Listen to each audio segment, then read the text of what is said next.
Boas tardes, boas noites. Dando continuidade à nossa leitura do livro A Caminho da Luz, nós estamos falando sobre a implantação do catolicismo, inicialmente o cristianismo e agora a formalização junto ao Estado que nós conhecemos como catolicismo. Então, o capítulo começa com o que a gente já leu, em parte, a introdução são as vitórias do cristianismo. Constantino, que era o imperador, no seu caminho de realizações, consegue levar a efeito a nova organização administrativa do império, começada no governo de Diocleciano, dividindo em 4 prefeituras, que foram as do Oriente, da Ilíria, da Itália e das Gálias, que por sua vez eram divididas em dioceses dirigidas respectivamente por prefeitos e vigários. Então, retomando, Constantino, ele era um dos sucessores de Diocleciano, um dos 4, e havia uma disputa entre eles pela falta de reconhecimento da sucessão legítima de Constantino. Então, era uma guerra civil, Constantino estava acuado, e aí ele, com o seu exército, ele foi enfrentar os demais, na ponte de Milvius, E na noite anterior, diz a lenda, a gente não tem ainda mais a gente não tem mais certeza, se isso é um fato histórico, por conta das versões serem trazidas por bispos e padres, Na noite anterior à batalha, ele sonhou que se ele pintasse a bandeira com uma cruz, ele venceria a batalha, E assim ele fez, ele mandou os soldados pintarem lá nas flâmulas a cruz, e realmente ele ganhou a batalha. E a partir daí, ele entendeu que a cruz representava o Cristo, então o cristianismo passaria a ser a religião dele e, portanto, de Roma, E assim ele aceitou os representantes do cristianismo na administração pública, juntando-os às prefeituras, sempre num processo de um representante político e um representante religioso. Então, continuando. Com a influência do vencedor da ponte Milvius, que é Constantino, efetua-se o Concílio Ecumênico de Niceia para combater o cisma de Ário, que era um padre de Alexandria, que negara a divindade do Cristo. Os primeiros dogmas católicos saem com força de lei desse parlamento eclesiástico de 325, depois de Cristo. Então, o que é um concílio, Um concílio é uma reunião dos representantes das demais igrejas, É uma reunião para estabelecer os dogmas, A época que nós estamos falando, eu vou comentar os primeiros concílios, Esse concílio primeiro é o de Niceia, de 325 depois de Cristo. Quem é esse Ário? O Ário, ele é um padre que o que ele pregava, o que ele dizia? Ele dizia que Jesus, ele tinha um corpo como o nosso, E que ele, com isso, ele não tinha a mesma substância do que seria Deus. E, portanto, ele era, sim, um representante de Deus, mas ele não detinha as características da eternidade como Deus, Ele não era perfeitamente igual a Deus, embora tenha sido elevado muito acima de todos os homens, E que ele não existia antes do próprio mundo, porque o mundo foi criado por Deus. Então, basicamente, o que o Ário falava? Ele falava o seguinte: olha, Jesus, ele não é Deus, Ele é de uma natureza semelhante à do homem, porém ele não tem as características de igualdade com Deus, mais ou menos como a gente aprende na doutrina, que Jesus é filho de Deus, é um espírito como nós, E não é Deus, né? Não é Deus, é filho de Deus, né? E nesse choque ele conseguiu muitos adeptos, e o choque entre eles estava dividindo a igreja, né? A igreja de Roma. Então o que se fez? O primeiro concílio eclesiástico para estabelecer os dogmas, né? Os dogmas da igreja.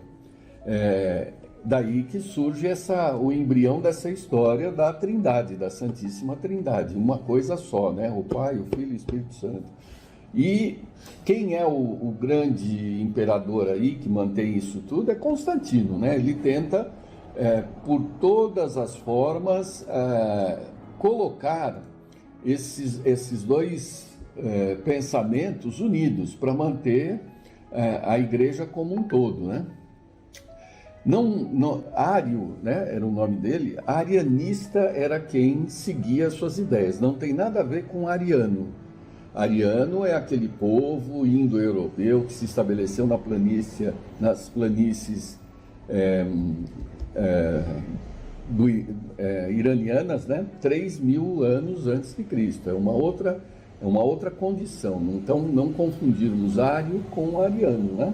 São arianistas, né? No fim ele foi exilado, o Ário, né? Foi exilado, depois ele foi perdoado, e numa outra oportunidade de encontro, ele se afastou do grupo e acabou morrendo, né? Ninguém sabe se ele foi envenenado ou se morreu até da própria velhice, mas era uma figura carismática, né? E tinha muito austero, mas conseguia conquistar a simpatia de muitos adeptos em função das suas ideias, né? Muito bem. Vamos lá. Fim do reinado de Constantino o Grande, aparecem os seus filhos, que lhe não seguem as tradições. Em seguida, Juliano, sobrinho do imperador, eleva-se ao poder tentando restaurar os deuses antigos, em detrimento da doutrina cristã, embora compreendesse a ineficácia da sua tentativa, né, do seu tentando. Então, houve uma reação, né? Constantino implantou o cristianismo como religião oficial, mas os seus sucessores, né, buscam restaurar a ideia dos deuses romanos, né? E aí continua Emmanuel. Mas por volta do ano de 381, surge a figura de Teodósio, que declara o cristianismo religião oficial do Estado, decretando simultaneamente a extinção dos derradeiros traços do politeísmo romano. Então, a partir do momento em que ele é declarado oficial, são também extintas todas as práticas de culto aos deuses romanos, que eram inclusive dos seus templos, aquela ideia de que cada lar mantinha um pequeno altar para o seu Deus escolhido, as suas oferendas e assim por diante.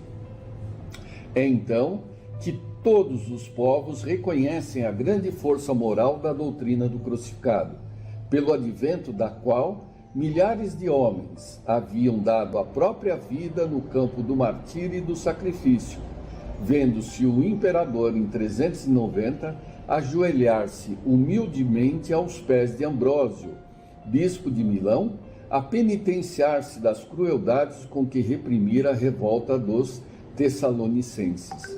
Então vejam, aqui o imperador, né, ele se submete, né, simbolicamente a Jesus e a Deus na figura de Ambrósio. Ambrósio era o bispo de Milão. É o mesmo Ambrósio que Agostinho visitou numa missa, né? E ouvindo que ele foi conhecer Ambrósio, né? Santo Agostinho ainda não era um santo, era o Agostinho Aurelius, né? Muito estudioso, mas não era cristão, né? E ele ouvindo o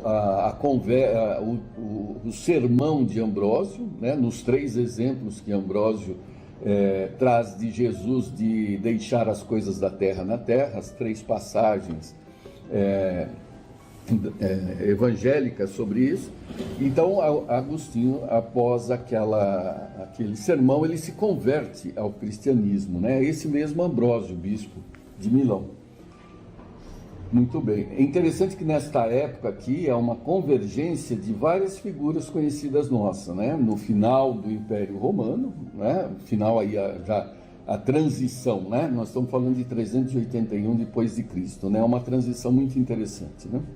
E aí continua Emmanuel. Primórdios do catolicismo. O cristianismo, porém, já não aparecia com aquela mesma humildade de outros tempos. Suas cruzes e cálices deixavam entrever a cooperação do ouro e das pedrarias, mal lembrando a madeira tosca da época gloriosa das virtudes apostólicas. Seus concílios, como os de Niceia, Constantinopla, Éfeso e Calcedônia, não eram assembleias que imitassem as reuniões plácidas e humildes da Galileia.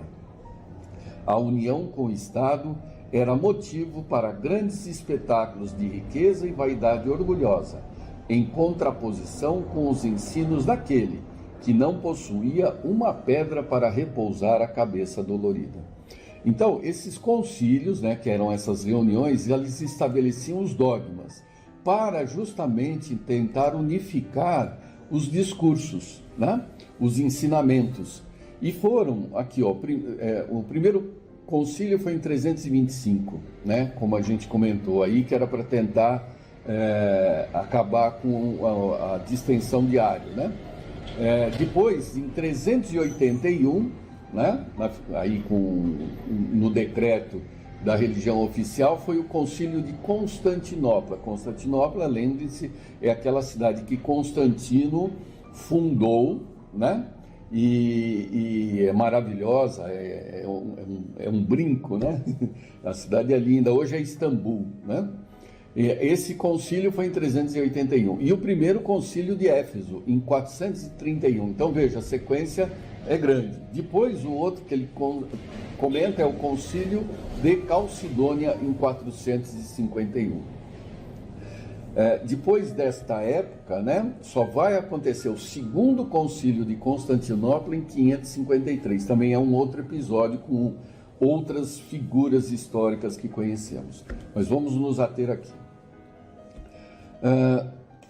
As autoridades eclesiásticas compreendem que é preciso fanatizar o povo, impondo-lhe suas ideias e suas concepções. E longe de educarem a alma das massas na sublime lição do Nazareno, entram em acordo com a sua preferência pelas solenidades exteriores, pelo culto fácil do mundo externo, tão do gosto dos antigos romanos, pouco inclinados às indagações transcendentes. Veja, aqui Emmanuel é bem pontual, né, em classificar os antigos romanos como aqueles não muito preocupados com o que é metafísico, né, o que vai além da física. Isso era característico dos gregos, né, que eram filósofos, pensadores.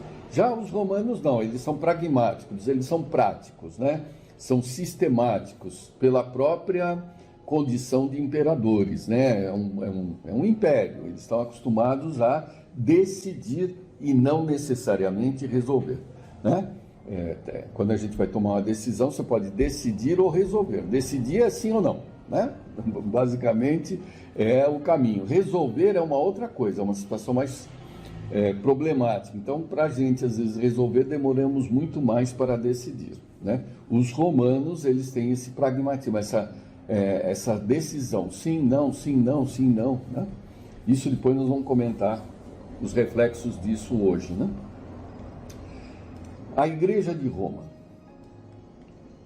A Igreja de Roma, que antes da criação oficial do papado considerava-se a eleita de Jesus, ao arvorar-se em detentora das ordenações de Pedro, não perdia ensejos de firmar a sua injustificável primazia junto às suas igrejas, né, as suas congêneres de Antioquia, de Alexandria, né, são as cidades, as igrejas dessas cidades, e dos demais grandes centros da época.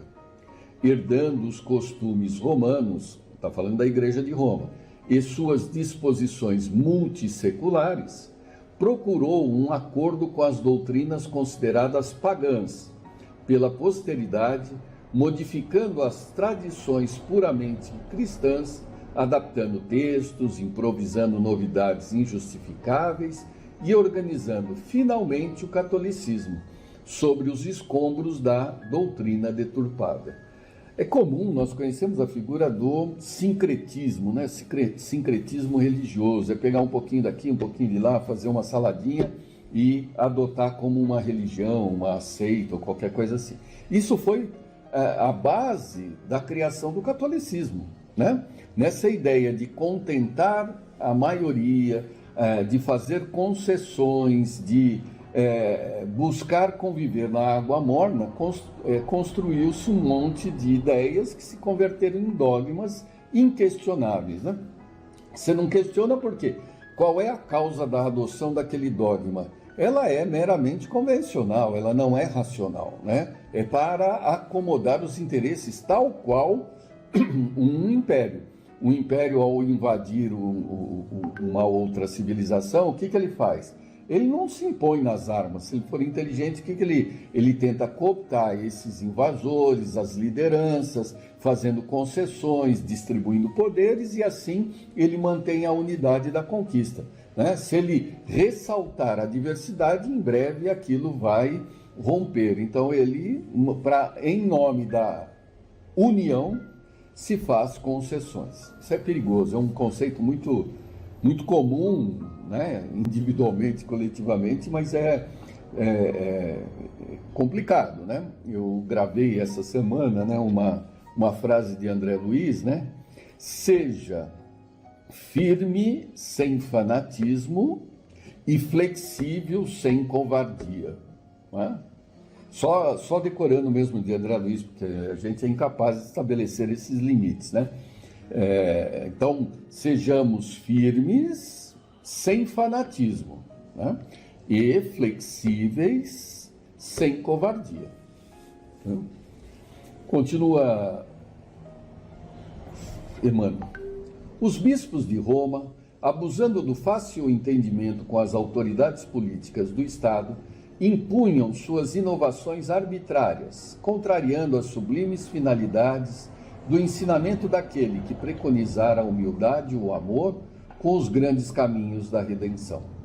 É assim que aparecem novos dogmas, novas modalidades doutrinárias, o culto dos ídolos nas igrejas, as espetaculosas festas do culto externo, copiados quase todos os costumes da Roma anticristã, né? Exatamente o que a gente acabou de comentar. E agora, né, entra a queda do império, a destruição do império, né? Recomeça Emmanuel. A fraqueza e a impenitência dos homens não lhes deixou compreender que o cristianismo fora chamado à tarefa do governo tão somente para educar o sentimento dos governantes, preparando-os para levar o esclarecimento e a fraternidade aos outros povos da terra, então considerados bárbaros pela cultura do império, né? Então se aprende lá na escola, né, que todo aquele que tenta falar latim, né, e não consegue, ele fica balbuciando. E esse balbuciar o classifica como bárbaro, aqueles que não falam latim, não conseguem falar latim, né? Que são os povos bárbaros, né? Que são aqueles que não são conquistados, porque aqueles que são conquistados, em seguida absorvem a cultura romana, né? E por que, né? Aqui Emmanuel deixa bem claro, o cristianismo ele se tornou a religião oficial do Estado para que os seus governantes pudessem propagar o cristianismo nesses outros povos. Não da forma como foi feita, mas era essa a proposta, né? Continua, Iwan. Não obstante todos os esforços em contrário dos mensageiros de Jesus, Bonifácio III cria o papado em 607, contrapondo-se a todas as disposições de humildade que deveriam reger a vida da Igreja. As forças do mal, aliadas à incúria e à vaidade dos homens, haviam obtido um triunfo relativo e transitório. Então, como é que é essa história aqui? Foi o Focas ou foi o Bonifácio, né? O Bonifácio III já era um representante da Igreja. Ele é até classificado como Papa, né? Mas o Papa não tinha essas funções, assim, esse poder que nós imaginávamos. O Focas era o imperador na época, que ele era o representante, um dos grandes representantes do catolicismo, né? Da Igreja, né? Mas foi o Bonifácio III, juntamente com o Focas, né, que estabeleceu dois princípios básicos, e daí se coloca como a criação do papado, né, em 607, pelo Bonifácio III, como um papa, e Focas, o imperador. Ele proibiu que em vida se discutisse a sucessão do papa, né? Então, quando tem um papa que está vivo, não se discute a sucessão dele, ele é o representante e acabou, né? Não tem essa ideia de fazer eleição, mas quem é. E o outro, né? Eu vou até ler aqui, estabeleceu que não se poderia tomar medidas para a eleição de um sucessor ao Papa pelo menos 3 dias depois do seu enterro, né? Então, hoje são 9 dias, então morreu o Papa, ninguém vai falar da sucessão, só, né, alguns dias depois, né? Hoje são 9 dias, né? Então, olha só, por que é a fundação do papado, efetivamente? Porque é o cara que não se discute, o que ele fala, ele é o representante máximo, uma vez eleito, ele fica lá até morrer, morreu, respeita-se um período para depois discutir, né? Essa a formalização do papado. Infelizmente acabou o nosso tempo, né? Nós vamos retomar isso já na semana que vem. Prazer em revê-los, até mais.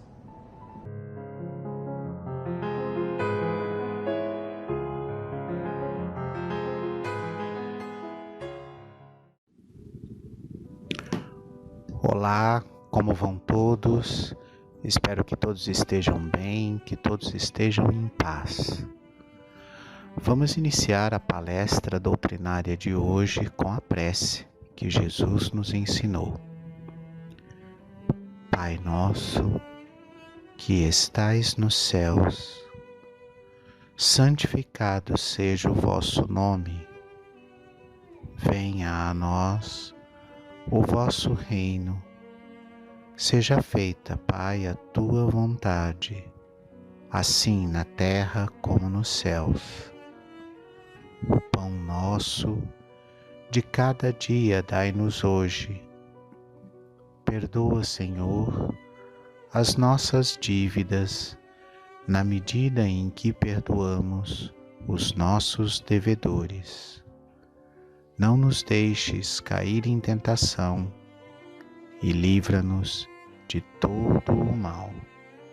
Que assim seja, graças a Deus.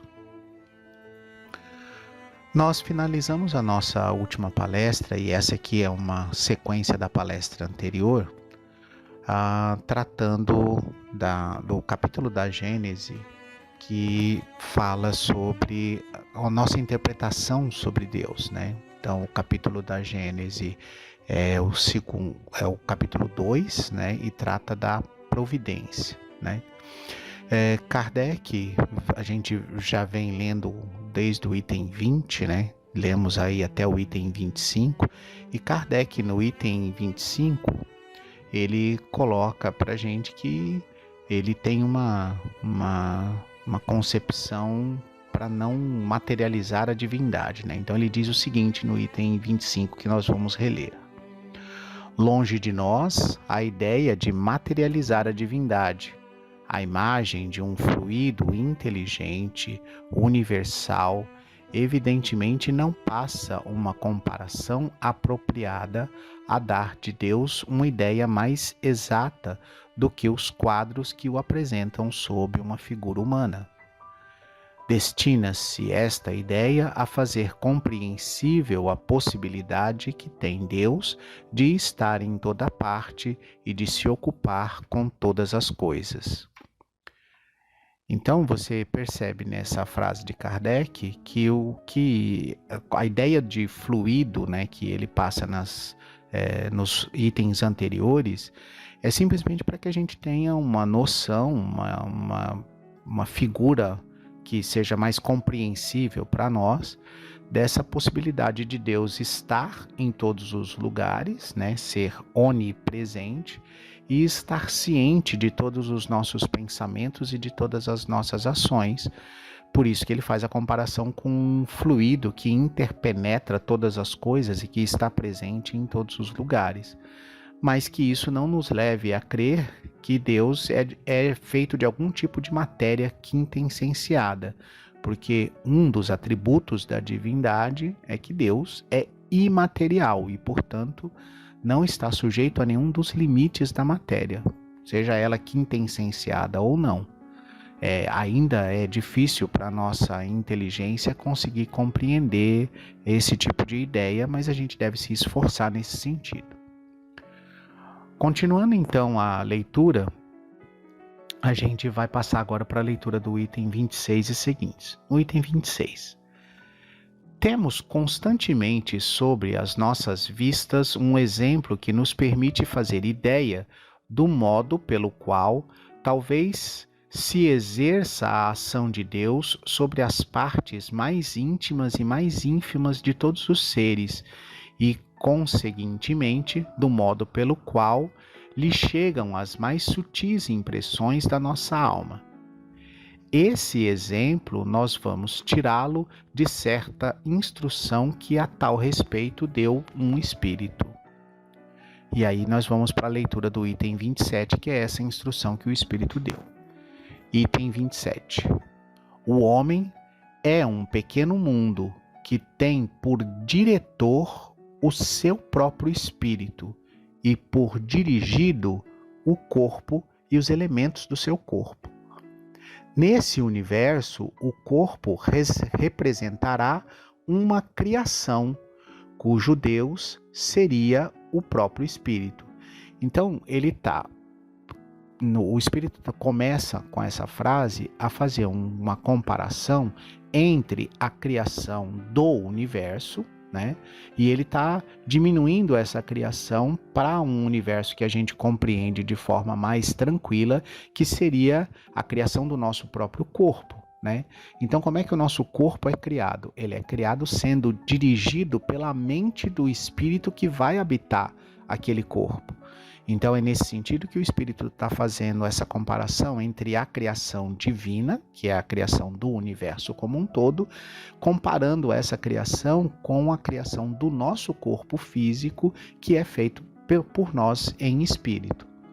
E ele ressalta, né? O Espírito continua ressaltando isso, ele diz o seguinte, continuando a leitura, ele diz: compreendei bem que aqui há uma simples questão de analogia e não de identidade.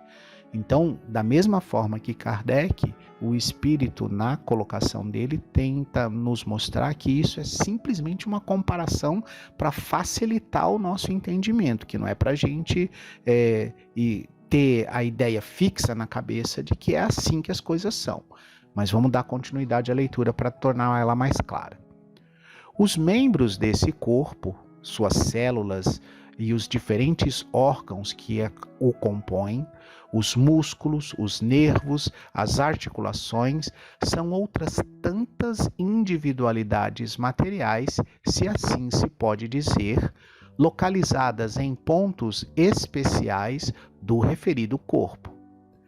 Se bem seja considerável o número de suas partes constitutivas de natureza tão variada e diferente, a ninguém é lícito supor que se possam produzir movimentos ou uma impressão em qualquer parte desse corpo sem que o espírito tenha consciência daquilo que está acontecendo nesta parte.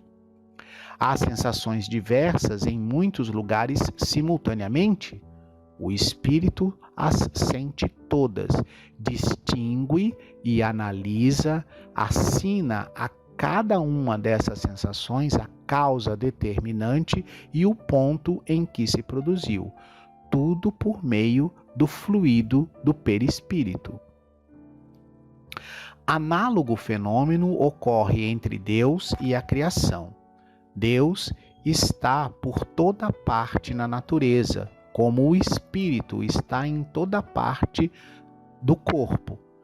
Todos os elementos da criação se acham em relação constante com Deus, assim como todas as células do corpo humano se acham em contato permanente e imediato com o ser espiritual.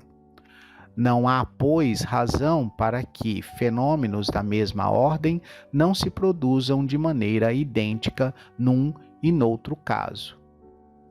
Um membro se agita, o espírito sente. Uma criatura pensa, Deus o sabe. Todos os membros estão em movimento, os diferentes órgãos estão a vibrar. O espírito ressente todas as manifestações e as distingue e localiza. As diferentes criações, as diferentes criaturas se agitam, pensam, agem diversamente. Deus sabe o que se passa e assina a cada um o que lhe diz respeito. Daí se pode igualmente deduzir a solidariedade da matéria e da inteligência, a solidariedade entre si de todos os seres de um mundo e de todos os mundos e, por fim, de todas as criações do Criador. O espírito que manda essa mensagem é o espírito Kinemans, na Sociedade de Paris, de 1867. Então, vamos explicar um pouco mais essa comparação. Não importa, vamos dizer assim, quão distraído você esteja ou quão desligado dos fatos que estão acontecendo nas partes do seu corpo você esteja. Qualquer coisa que aconteça em qualquer ponto, você imediatamente percebe o que está acontecendo. Então, vamos dar um exemplo. Nesses dias aqui de muito calor e às vezes nesses dias de chuva, você percebe uma picada de um pernilongo, não importa onde ela aconteceu, e por mais distraído você esteja prestando atenção, por exemplo, sei lá, numa televisão ou no próprio celular que você está mexendo, se o pernilongo for lá e espetar a sua mão, você vai perceber que houve uma picada na mão no exato momento em que essa picada aconteceu. Da mesma forma, cada célula nossa, cada órgão nosso, ele repercute.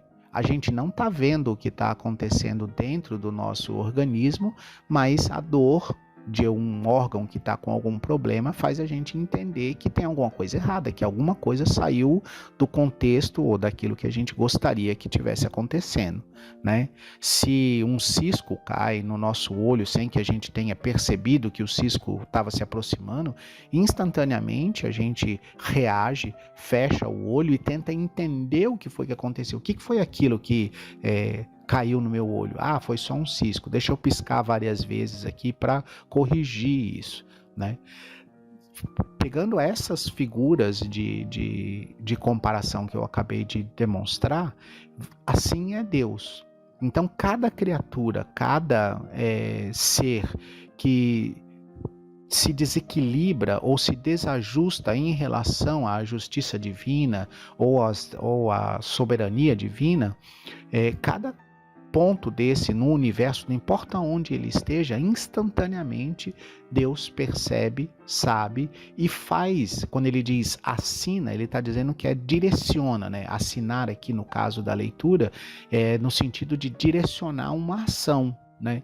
Então, Deus direciona uma ação em relação àquele ser que é a sua criatura por conta dessa reação que essa criatura teve com relação às leis divinas.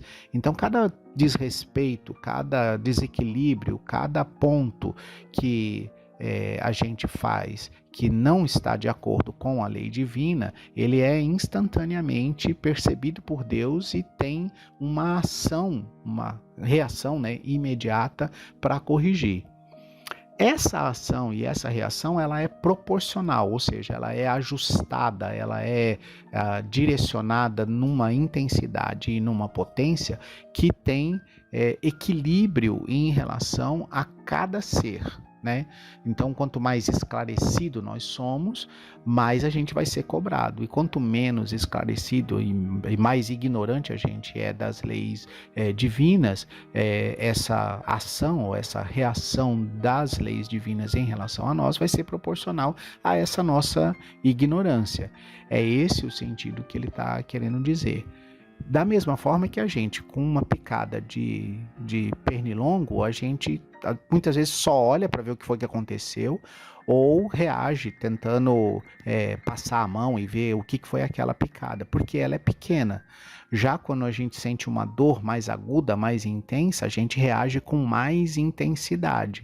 Então, é dessa forma que Deus age conosco, com mais intensidade, quando a gente tem mais esclarecimento e mais capacidade, ou seja, quando a gente sabe mesmo, tem consciência de que está errando, a justiça divina ela é mais assertiva, ela é mais incisiva conosco.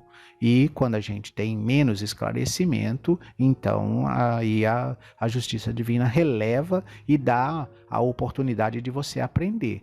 Mas nada fica sem ser corrigido, nada fica sem ser ajustado.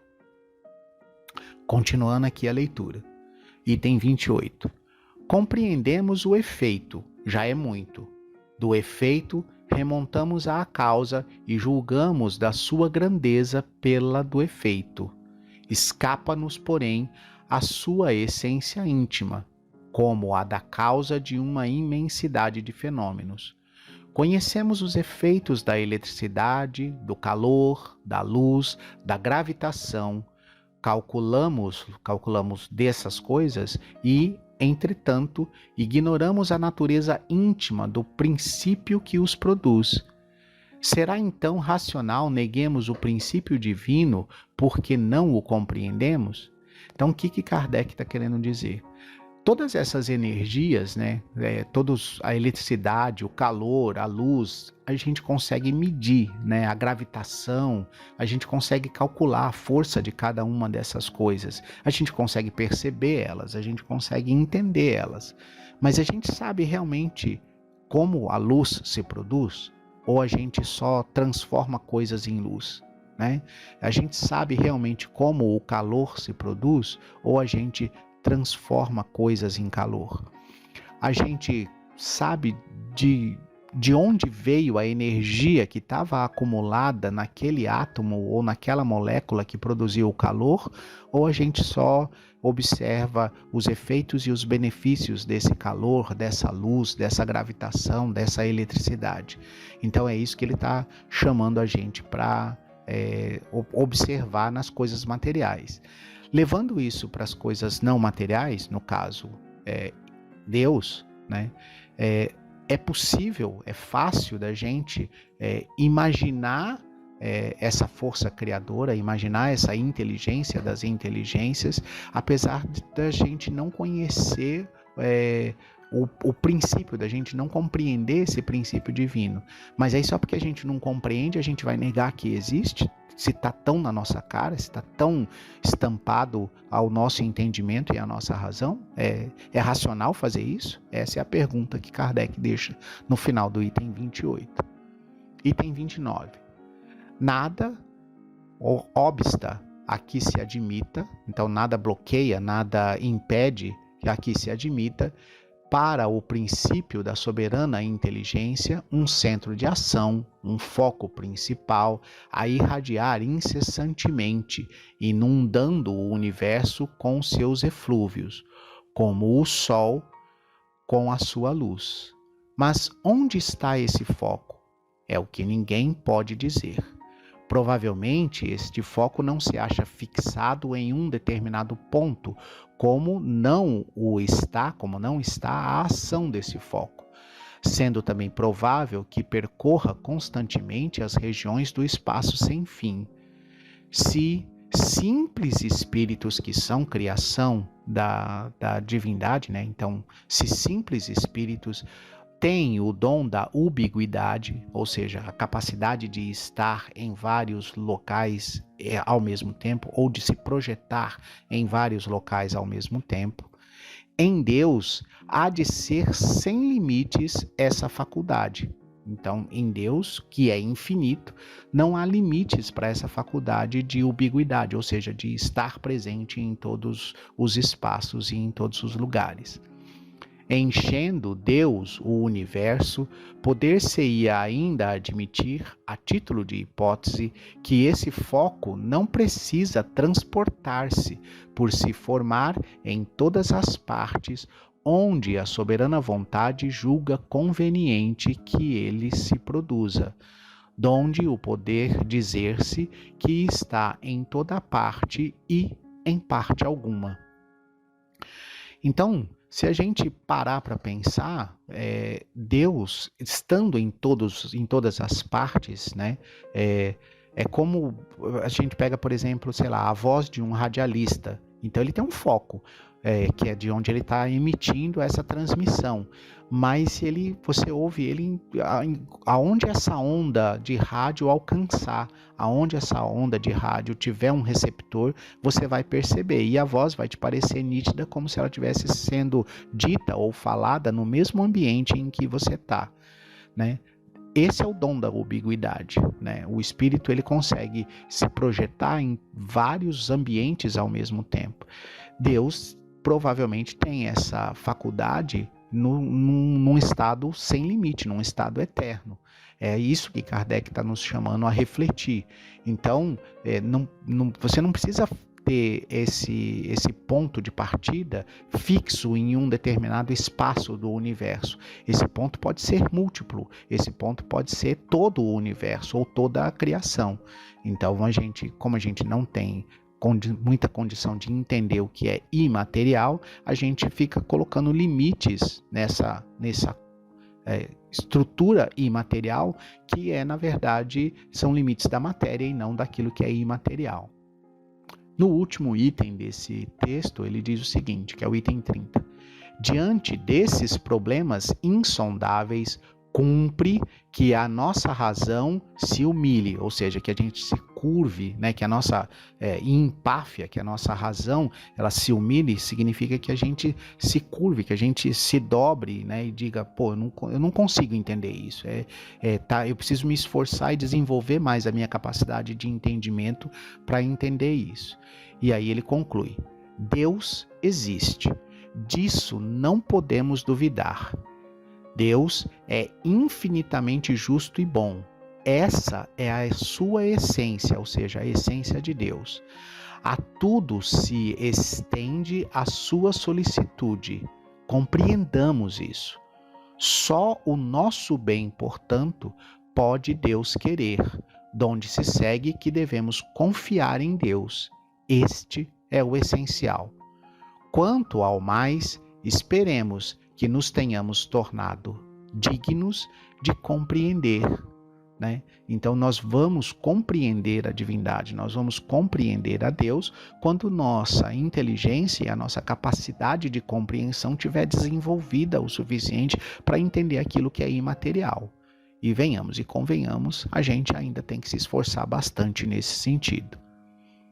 Eu me despeço de vocês com a prece que Jesus nos ensinou, desejando a todos que estejam em paz e tranquilidade por toda a semana. Saúde para toda a família.